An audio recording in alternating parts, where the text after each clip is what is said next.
कंधार तालुक्यातील कुरुळा या गावात मुख्य रस्त्यावर जुने अतिक्रमण होते।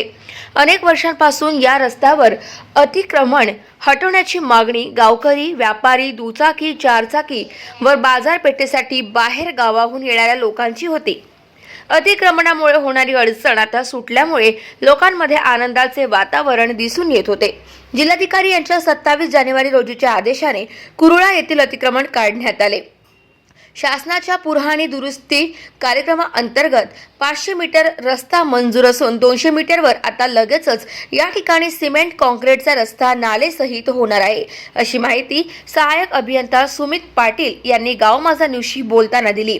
यावेळी सहाय्यक अभियंता सुमित पाटील, शाखा अभियंता BN शेंबाळे, सहाय्यक पोलीस निरीक्षक विकास कोकाटे, नायब तहसीलदार उत्तम मुदिराज, ग्राम महसूल अधिकारी PM बोडावार यांच्यासह प्रशासकीय कर्मचारी आणि मोठ्या प्रमाणावर गावकरी उपस्थित होते। गाव माझा न्यूज करिता वैजनाथ गिरी, कंधार, नांदेड।